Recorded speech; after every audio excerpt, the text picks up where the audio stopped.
Hi, this is Natalie Hoffman of FlyingFreeNow.com, and you're listening to the Flying Free Podcast, a support resource for women of faith looking for hope and healing from hidden emotional and spiritual abuse. Welcome to episode 280 of the Flying Free Podcast. Today, I want to talk about a new term I learned recently that is used to describe a dynamic I experienced in every abusive relationship I have been in. I've talked about this dynamic in general, but I had no idea that it actually has a name and has been studied and talked about in the social sciences. And I have not directly focused on this dynamic in any podcast episode prior to this. So let's go. I heard about this term when one of the members of my Flying Free Sisterhood group posted a YouTube video in our recommended resources section on our private forum. And I'm going to post a link to this YouTube video in the show notes. But I want to point out that this is the kind of synergy and help that we experience every week in our forum. There are hundreds of members, all of whom have their own journey, but collectively, they bring so much wisdom and insight and help to the table. If you would like to be part of something like this, you can learn more about what the Flying Free program has to offer you by going to joinflyingfree.com. I purposely make it very affordable for almost everyone, but the value you get on the back end is priceless. Okay, so the term is called projective identification.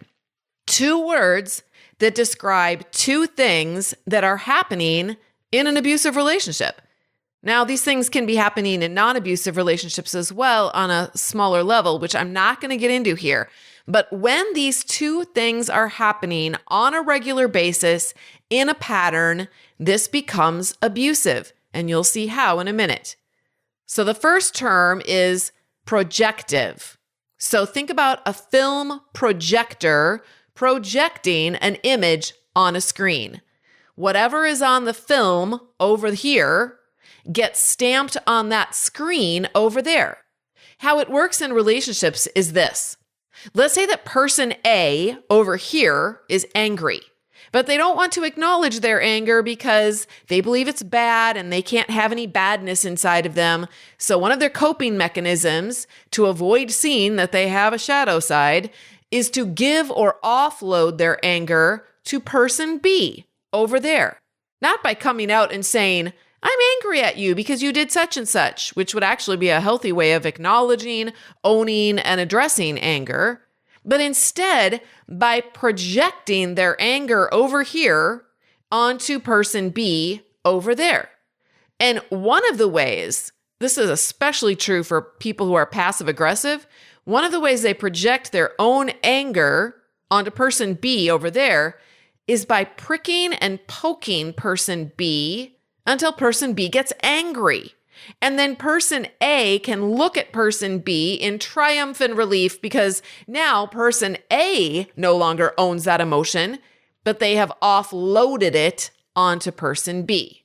So that's the projection part, the projective of the term projective identification.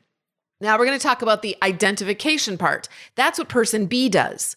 Once the anger has been projected from person A over here onto person B over there, person B has a choice to make.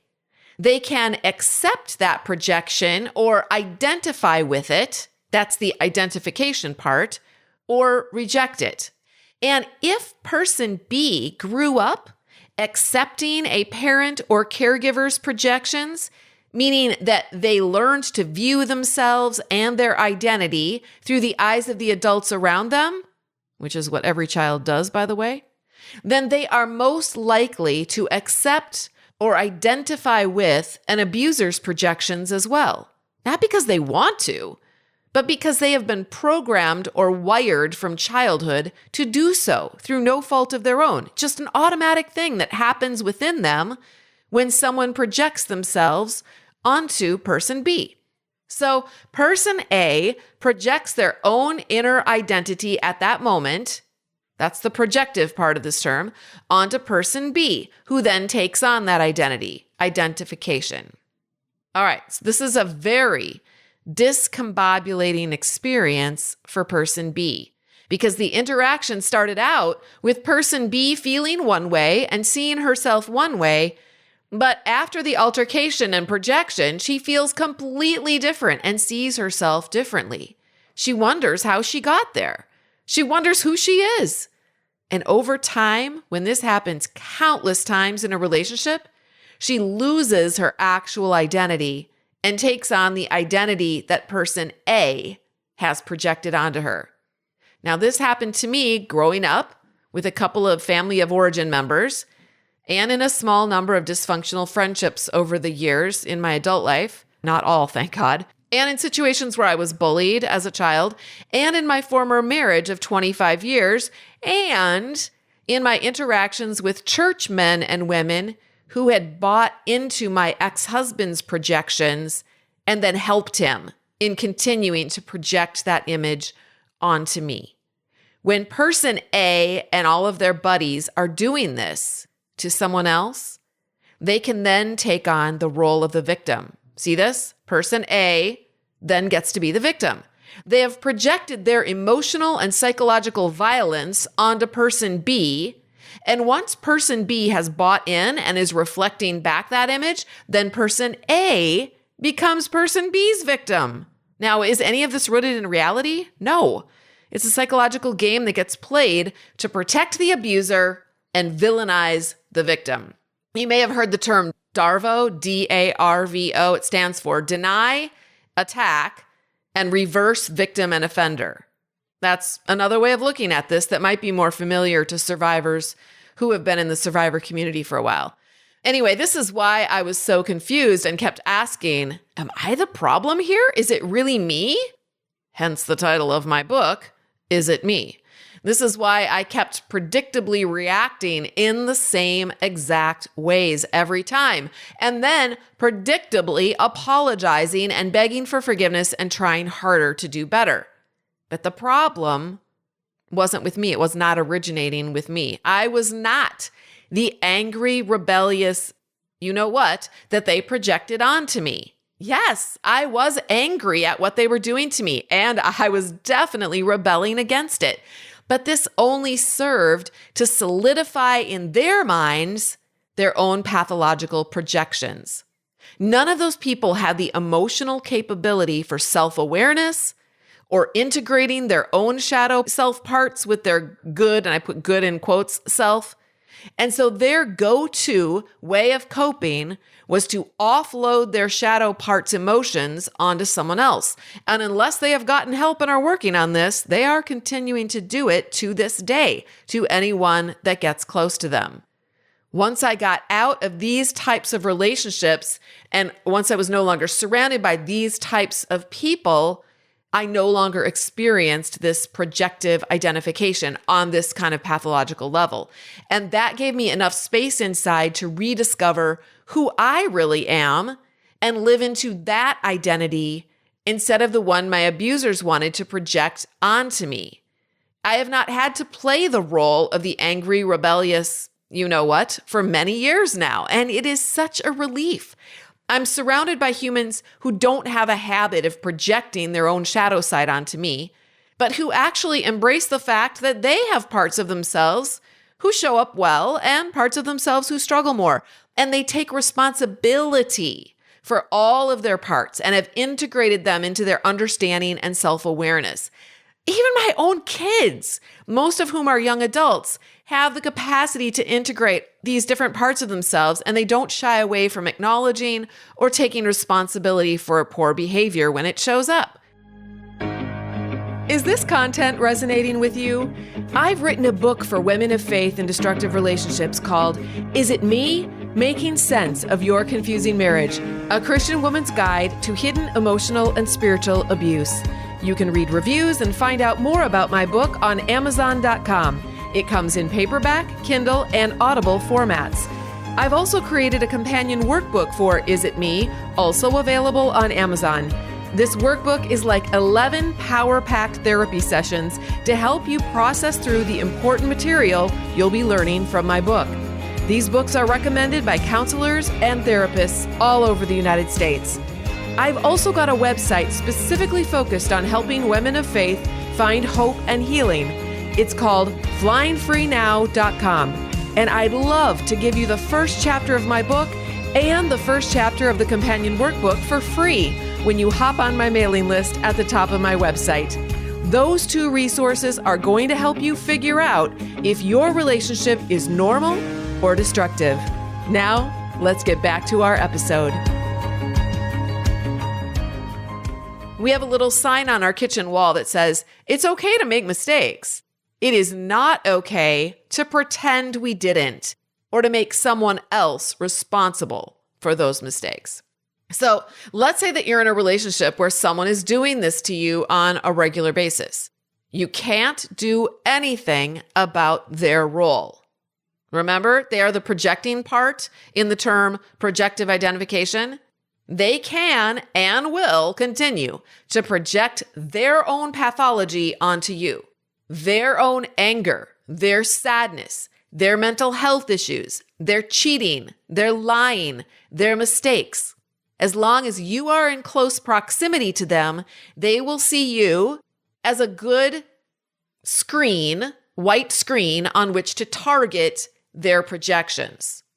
So where is your power? It's in either accepting those projections or rejecting them.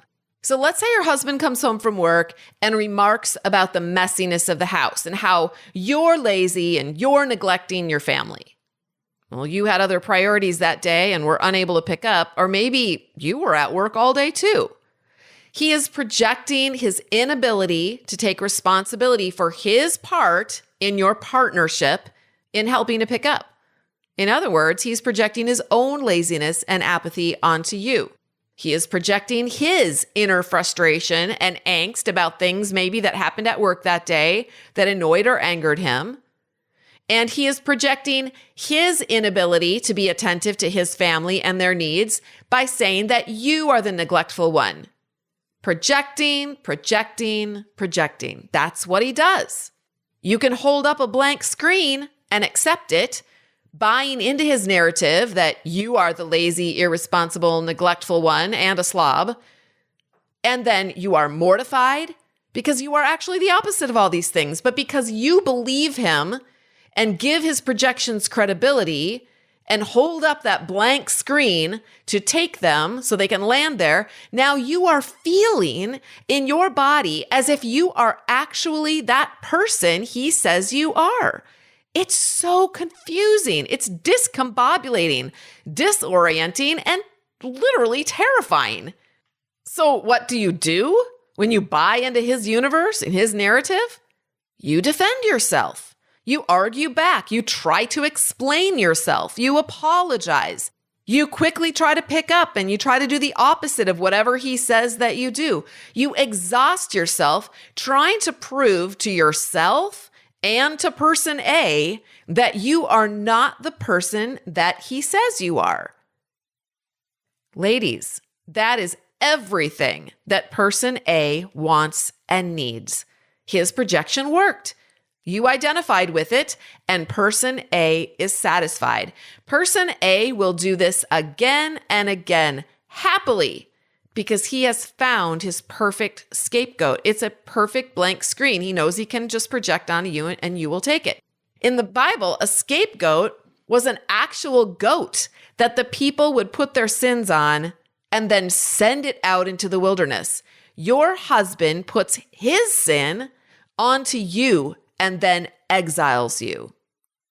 Sister, God did not create you for the purpose of being someone else's scapegoat. So what's the alternative? Well, instead of identifying with your husband's projections, what if we closed the screen, just rolled it right up so that the projections couldn't land? Let's say that your husband comes home from work and remarks about the messiness of the house and how you are lazy and neglecting your family. So what do? If you don't want to accept his projections or his narratives, one simple thing you can do is just to say, your opinion is noted. This is a great line that Tina Swithin came up with. She's the author of One Mom's Battle, and this is one of her favorite go-tos. Your opinion is noted. It helps you stay true to who you are, as well as acknowledge that he has the right to have his own ideas, but that doesn't mean you have to believe them. It's like if a 5-year-old said to you, "You are a stupid face." Would we wring our hands and believe our face was stupid? No, we don't give credibility to the projections of a 5-year-old. And you don't need to give credibility to an abuser who has zero capacity for being an adult who takes personal responsibility for his own thoughts, feelings, and behaviors. He is a 5-year-old in a grown man's body. Then you can walk away and not feel any internal pressure. I mean, you might be getting external pressure, but you won't be feeling that internal pressure anymore to pick up, apologize, defend yourself, or otherwise try to prove your own worthiness. Because you know, really know, that what he just said to you is what he, deep down inside, knows about himself. And that is his work to do with a therapist, and it has nothing to do with you. Now, all of this is easier said than done, and it will mean rewiring the parts of you who are so used to taking on the projections of others. If you want to do this kind of work with me, my program is tried and true. It works, and it will help you become the kind of person who is able to keep your movie screen to yourself. Think about it. What could life be like if you were no longer internally controlled by the beliefs your abuser projects on you?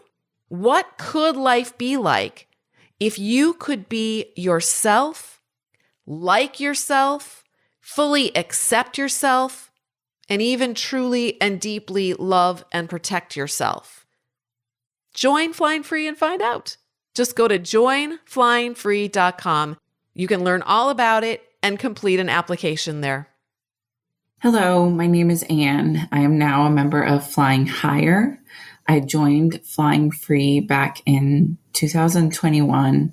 I first stumbled upon Natalie's public podcast thanks to a wonderful woman in my social media network who shared some of her podcast episode, and my interest was piqued, and I listened to the podcast, and then I read the book, and then I kept listening, and I eventually joined Flying Free. Joining the Flying Free Sisterhood was the real catalyst to help me understand the reality that my life was, that I was in an abusive relationship emotionally, and Flying Free helped me to learn and name and recognize what was also physical abuse.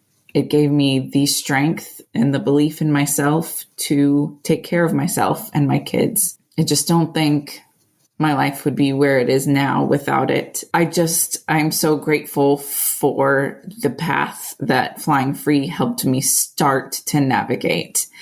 And then the strength and confidence in myself to continue that journey. I have been divorced now, divorced for 1.5 years, filed for divorce 2.5 years ago.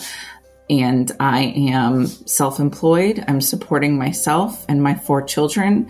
I'm paying my mortgage. I am happier than I've ever been, stressed in all the great ways these days instead of the awful ways. I'm just living a true, authentic adult life, setting an example for my kids that I never thought I could set. And I'm so grateful to the support and the teachings that I received in Flying Free, and I'm now receiving in Flying Higher. Thank you so much. Hey, beautiful butterfly. Thank you so much for listening. If you liked this episode, be sure to subscribe and then consider leaving a rating and review so others can find us.